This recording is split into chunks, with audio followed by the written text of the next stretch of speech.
Hello, my friends. I'm going to make this.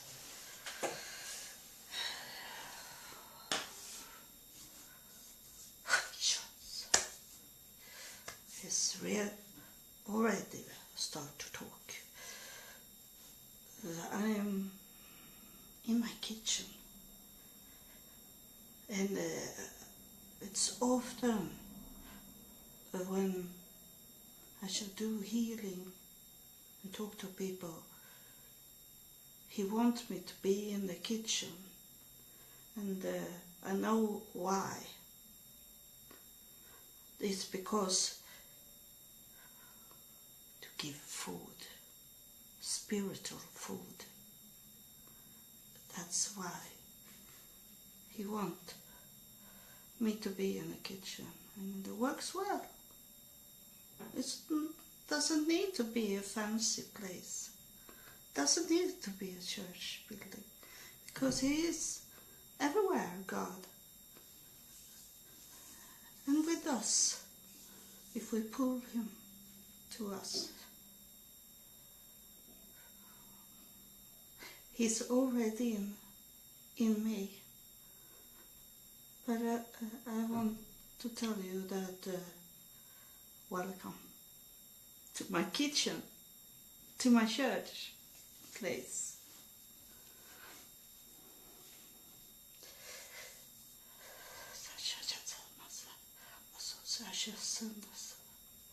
He's talking. Already I have prepared. I always do that, even when I go to a normal church, traditional church.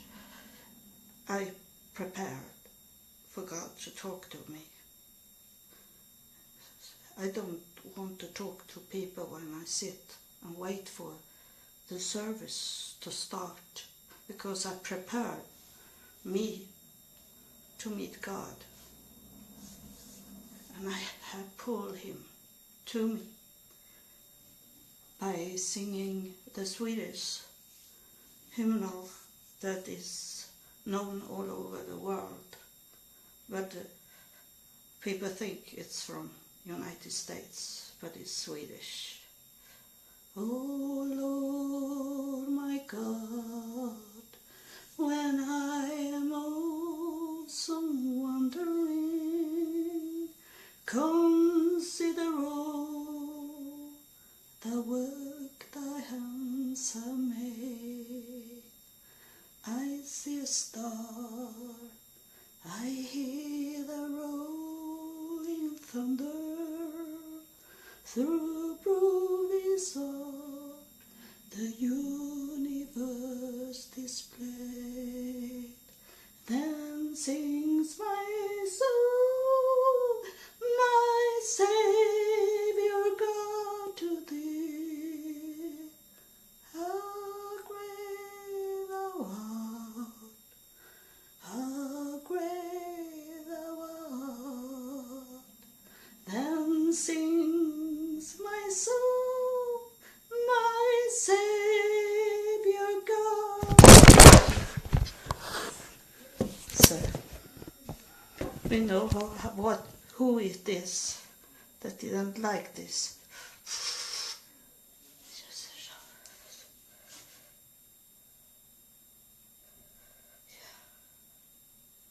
It's gonna be, I sit here in the kitchen, and it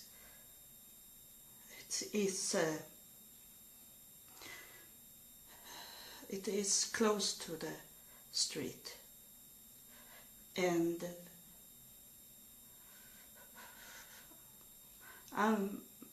I'm sure it's going to be some noise outside also when I'm doing these things to disturb what's going on.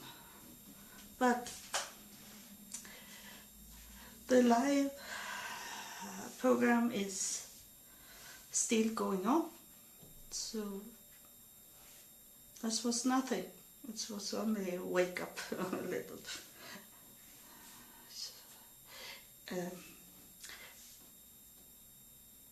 You see, because I see myself that I be very red in my face because God is in me now. Who?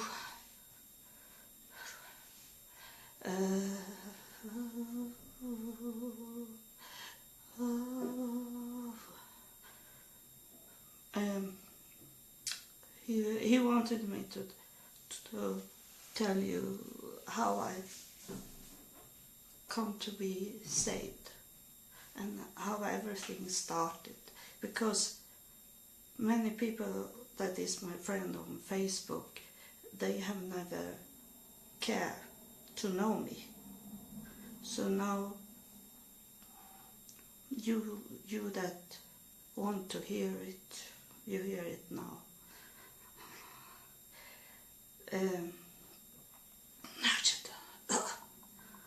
I was on my way to make a suicide in 2000 in August.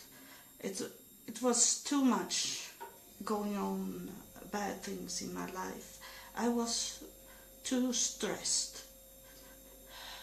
I have a husband from United States, from Texas, that was drinking, do drugs and had other women.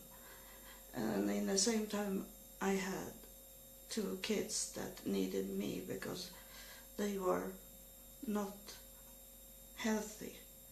They needed doctors and I have to go with them. And then in the same time I was teacher for it's God that tell me to continue in this. He only want to tell you that he's here and confirm what I'm telling you.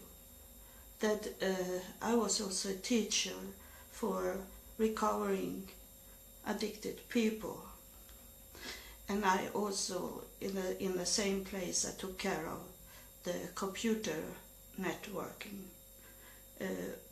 I have all kind of computer skills, and I even was when I was in the United States, I have A+ certificate from Microsoft.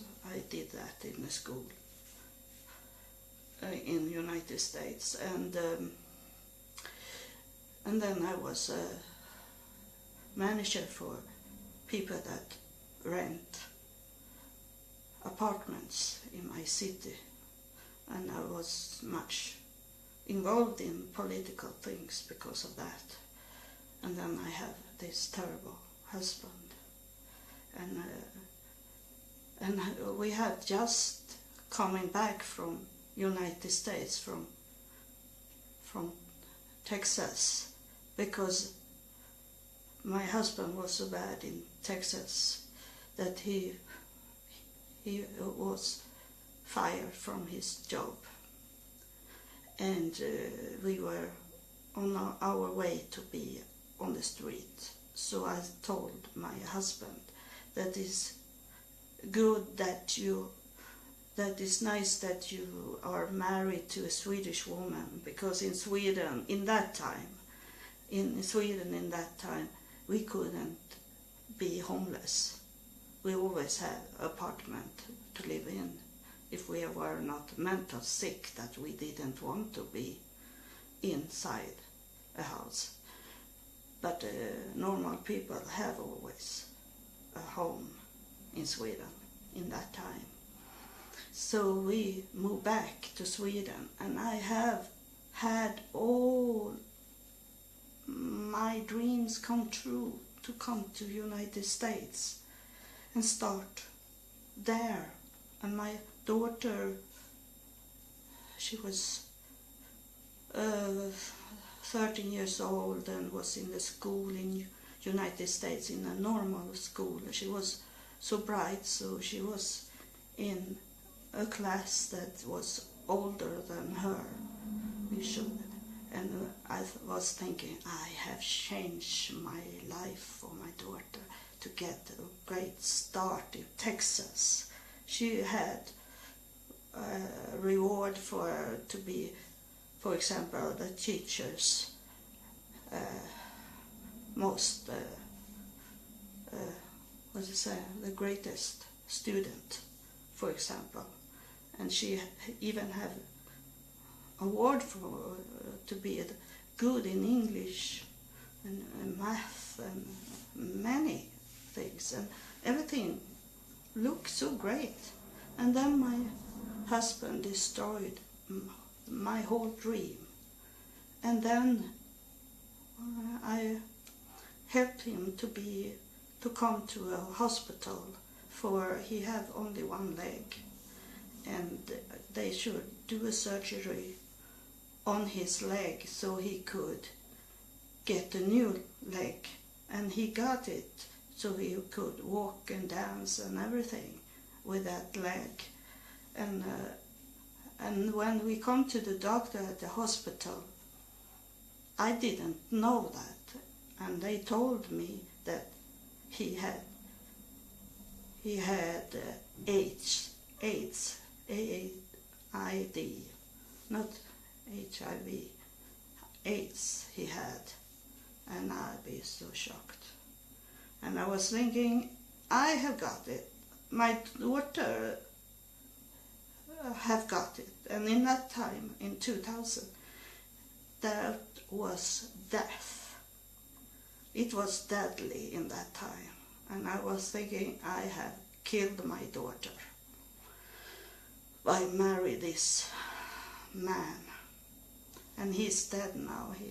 He died of it last year. So and the devil was on me the whole time. And I tried to protect me and go to the church and try to do things and not be with my husband. I was exercise every day, not drinking, and try to have a control over my life. But I couldn't get any control over my life. So it was only to go to the water and go into the water and kill myself. And that day when God come and saved me, I was by myself with my daughter. She was 15 years old in that time, and my husband had his daughter in Sweden, being the whole summer in Sweden, and he didn't take care of her, and she was mental disabled. She was like a 2 years old girl, but she was, I think, 12 in that time. It was extra things for me to take care of her also, and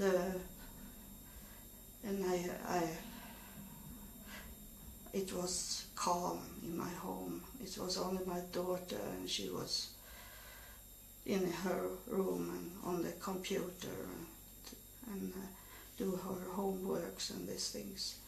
So, and we were first to the kitchen one day, and we do painting.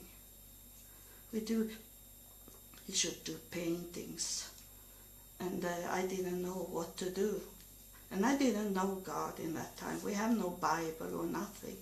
We were those world people, and I said to my daughter, I don't know what to paint. So I closed my eyes, and then I only laughed because I didn't know spirit things. I only had read about it. So I said, I'm going to go and thinking about it and see if it's coming a picture in my mind what to paint. And I closed my eyes. And I saw a mountain, a high mountain, and I painted it. And my daughter asked me, what did you paint? And I turned around and show her, and I said, without knowing it, I was in the spirit. And I said to her, this is Himalaya mountain, and that's the highest mountain in the world. And I'm going to be up in the top there, and there is where you can still stand here on this planet, but be closest to heaven. I say it to her. And she laughed a little about it, and I laughed about it also later, because I didn't know. But today I am there. That's the holy mountain, and I'm up in the top, like I say, in year 2000, I say that. And God had then, he had not coming to me and saved me yet.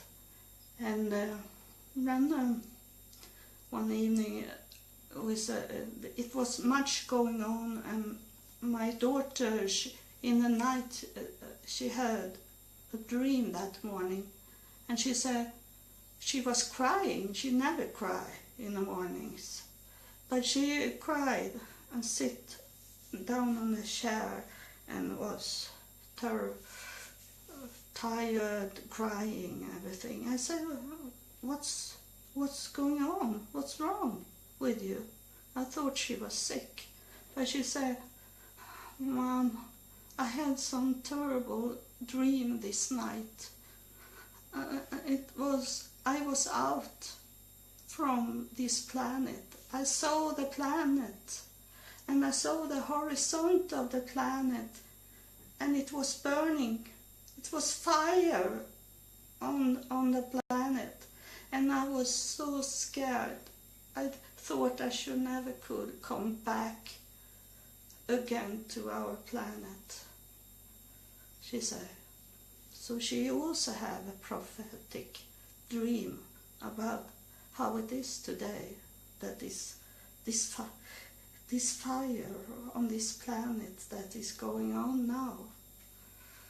It was already, she saw it, and God showed her in year 2000. And it was like wind coming in our home. And she felt it also, and it was touching us, like caress us in the face, hair, like don't be worried. And we say, what is going on? And we have candles that was going like a stair. 3. We have 5 candles, but it was only 2 was burned down, and 3 was high, and a little lower, and a little lower. And we didn't know, and my daughter said, I must go on the internet and see what to do, to talk, because we thought it was ghost. And say how to talk to those ghosts. And she go on internet, and she read it should be like burning herbs and oils should we do. So we go and buy those herbs, and was burning in our home that, and had a candle on. But we were so frightened when we sit down, so we have all the lights on in our home, and we sit down in the living room, And we don't say anything. We only wait for the ghost to talk to us, we say. And we sit down and wait and wait and wait. And my daughter, I heard that she's going to be tired of it. And I was on my way to walk up and say, there was nothing. But suddenly, there come a little girl in the air, and she looked like an Indian girl. And first I thought it's the American Indians that was the girl. But then I saw it was me as a child when I was about 8 years old. And when I have written about this, that I was very much spiritual when I was 8 years old.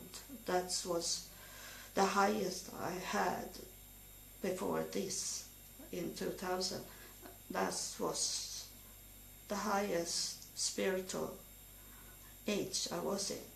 And when I was in the 8 years old, I was almost black hair, and I had braid hair. And my father always was singing a song and said, I want to have a little girl with braid hair. Jag vill ha en liten tös med långa flätor. He was singing to me this song. And suddenly I did see too. She was disappeared, this girl, and then I heard my father that had been dead for 30 years, and he come forward and said, please, can you forgive me for what I have done? And he asked me for forgiveness. And then I saw there was a man in the corner with white hair and the robe, like a monk. And so, but he was standing in the corner only. He was not talking to me, but the voice of my father was talking, and he asked me for forgiveness for what he had done in my life. He was a very bad father. And it was so much love in the air. So I couldn't say that I didn't forgive him. I had to say that I forgave him. And then suddenly there came a father again. But that was God. It's coming. And it was not that man in the corner. It was just in front of me somewhere. I can't tell you where he come from. He was only here and now. I am in the room. And he was talking to me with a loudly voice. And I understand that my daughter didn't hear him, but he heard the voice of my father, because she was father, the worldly father, the bad father, because she was crying after this had happened. She crying, why didn't come anyone of my relatives forward and talk to me, she say. And so she heard that, but she never heard God Almighty, the true Father. And he was talking to me, and first he was talking about my childhood. I had so bad childhood, so I have erased it. I have taken that away in my memories. So he told me how I was killed as a child. I must drink now. And I remember only that I was laying in a cold, dark, black room and felt me so lonely, freezing. And then suddenly come a light in that darkness, in the dark come a light and cover my body, and I felt strong hands on my shoulder holding me. And then I don't remember anything more, but I was scared about a Disney movie when I was a child, where it was something coming down, the doctor, crazy doctor, madness doctor or something it's called. It's old movie from Disney. It come from the ceiling also, and I always run away from it. My aunt, she had this movie, and my brother and sister always wanted to watch that, and was laughing when I was crying and screaming and ran out from the room. And but God told me what happened, that my adopted older sister, she had pushed me out on the street, and a car lodge ran over me, and I was killed. And I know, because here I have, it's going to show this now in my face, some of the scars that I have not seen before, that's coming forward now when I go older. Especially here, you see it here, that is from that accident. And I had something here, I asked my mother, and she put up a story that I fall from the stairs. And I asked my mother also about this, that I remember about this light. And she go always scared about it, because she didn't know what it was. But she had these old godly things that what they teach in the church in her time, and she was scared. And God told me everything, so everything be complete story. So I was healed from that scars inside me from my childhood. And then he told me about the future, and everything he said to me that evening in year 2000, it had coming true. Everything, but not in that way that I was thinking it should be.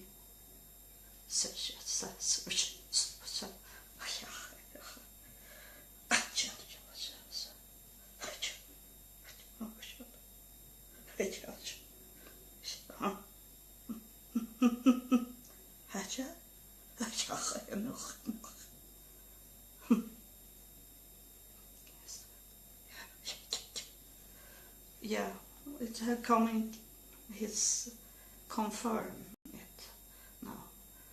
It's everything had coming true, but not in that way I was thinking in 2000. And I sit in my home in a family. I have a nice job, I have my family, I have a nice home, everything going on.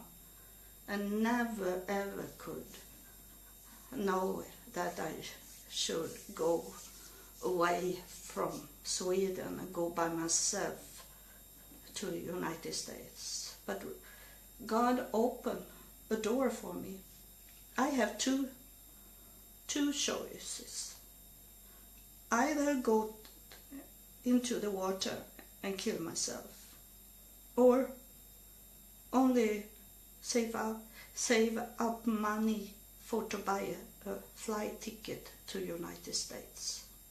And of course, that was the only options I had. And of course, I took the flight to United States. And that's what God wanted me to do. And if you're going with me and follow me, and maybe you'll read my profile and what I have written about. I have also a video page, a video on a Facebook video where I'm talking about that. But when I did those old videos, it was only what I knew in that time, because I have developed so much knowledge since then. And I pick up very much, not only in the United States in 3.5 years, in this 1,290 days I was in the United States before I was allowed to come back to Sweden. I also pick up in where I was in Africa, and all those 3 times I have been to Israel. It have been 3 different directions in Israel. God have shown me many different traditions, religions. He have shown me. And then also I understand that why I couldn't do the walk in Sweden, because there I could never be so poor in Sweden, but in the United States I have nothing. I don't get any support from Sweden, not any support from United States. I was the most poor person, because those other homeless people, they have families. They could go home to families and sleep sometimes if they don't get a bed in the shelter. And many of them have cars they could sleep in. And they also have disability money every month. They had, in that time, 2000, they had about between $600 and $800 per month. So they were not real poor. And in Africa, they have their families, they have the friends, they know to help each other. But I have nothing. When I was in United States, I have 0. And I have to have this, because I was dependent on God in everything I did. I didn't get any help. I get some help to get food, to eat, and clothes and these things, but I didn't get this mental help to feel me safe in any places. There was thieves in the shelter. There was mental sick people in the shelter I was sleeping in. They go around and look in my bags and took what was a value to sell for drugs. But I sleep with my money. I have no money, but I sleep with I had gold with me, if in case I should need it. Well, and I sleep with it. Today I should not have done that. Never took with me gold. It was a woman in Sweden that have lived in the United States that say I should take my gold with me to sell it if I was in need. But that make only harder for me, because I had to sleep on the gold, so they didn't steal it from me. because it was old gold from my mother's time, over 100 years old, golds that you can't replace. And my daughter got the gold when I come back to Sweden, because money doesn't mean anything. It's a great tool, but it's not the first priority. It's to have a relationship with God.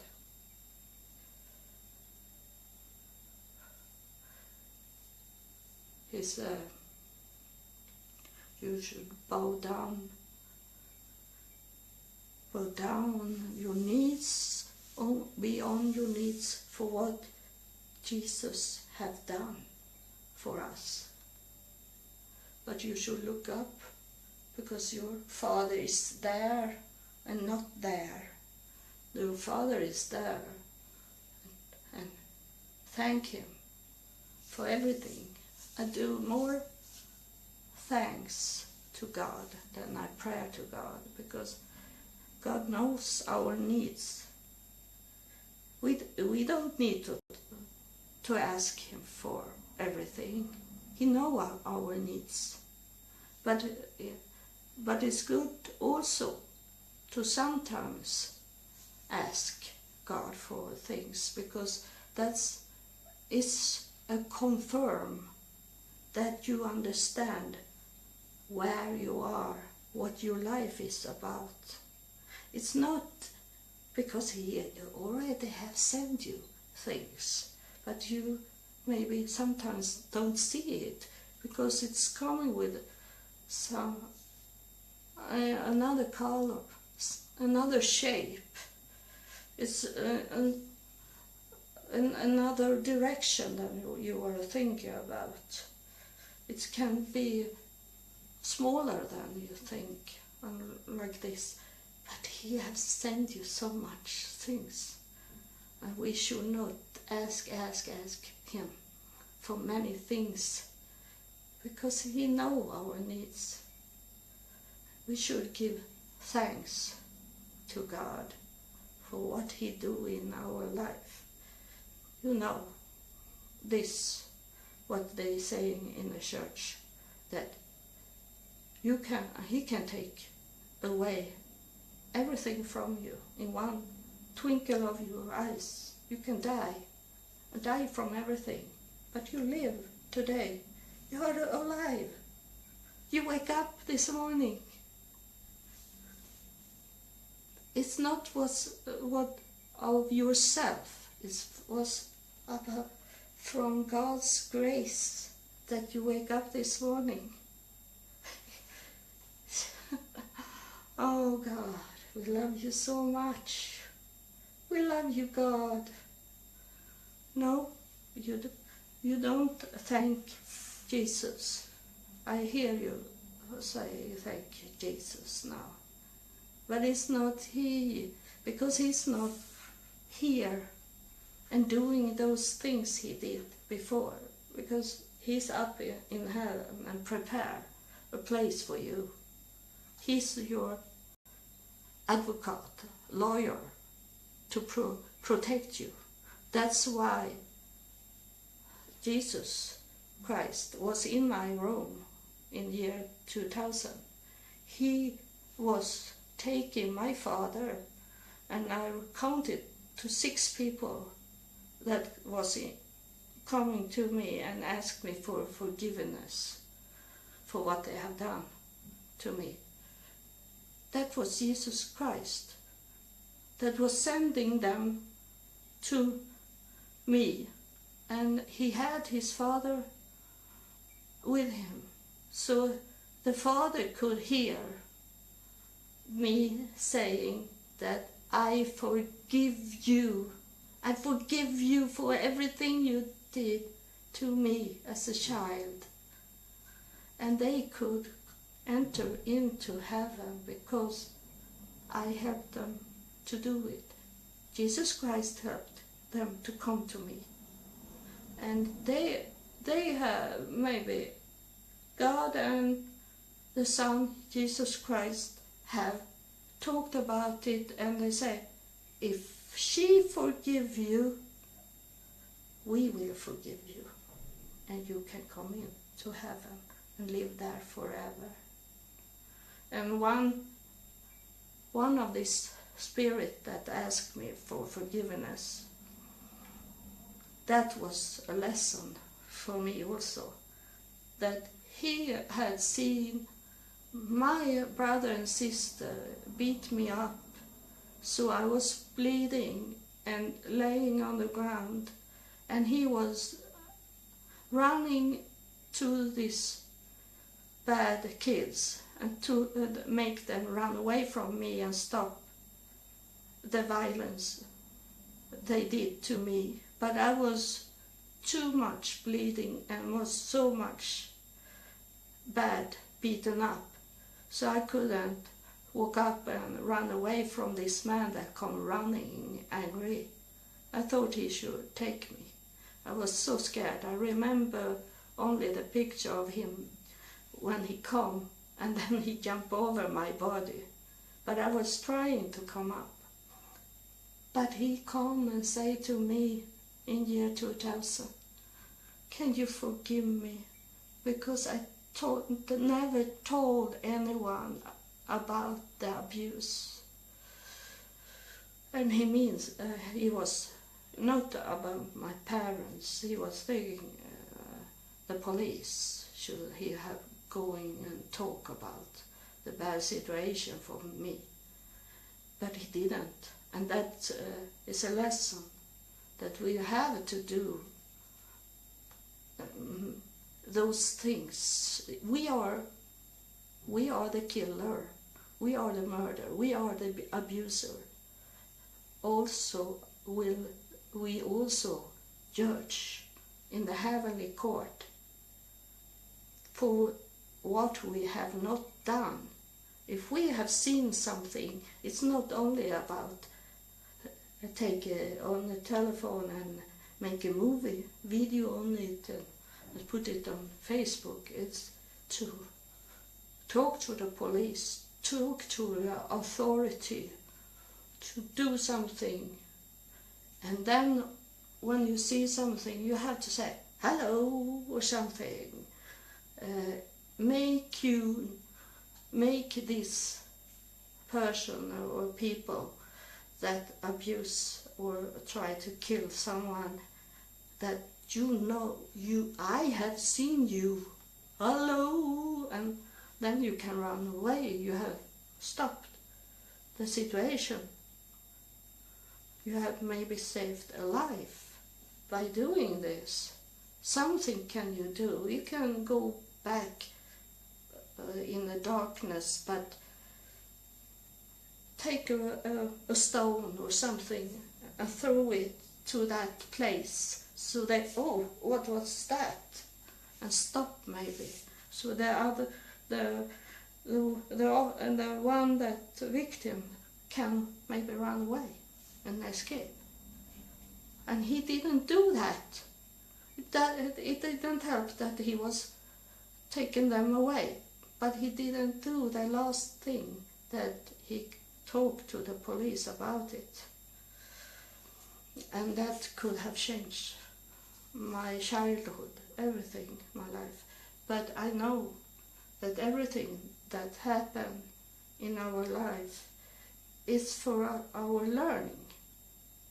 I am not angry or bitter about what have happened in my childhood.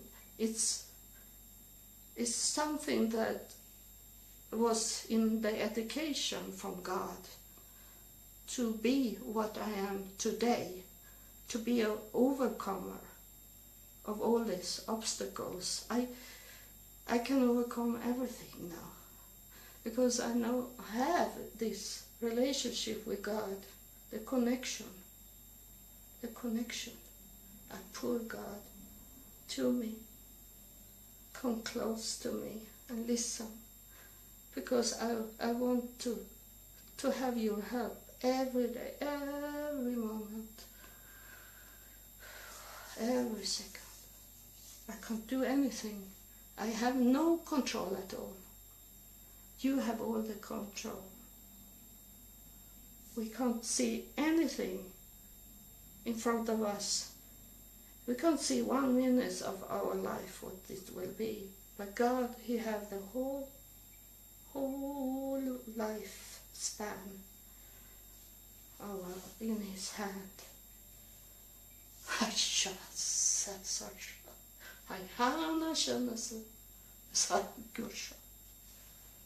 Så say everything. He's saying this. Everything have I control over. Every little thing. Like Abraham's seed in the stars. You have all the controls over the stars. Over every little sand piece. Everything. Everything is in control. It's controlling your life. I say that to these people that want to listen at me in the shelter, that don't go back to where you were, because God has placed you here for you to move to another direction in His will. Don't go back where you come from. Move forward. Peace. Peace. I'm leaving now with you. Peace. Peace in your heart. So,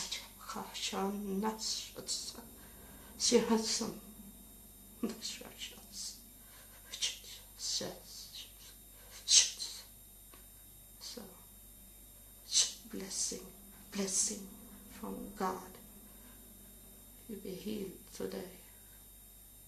You be healed in your soul.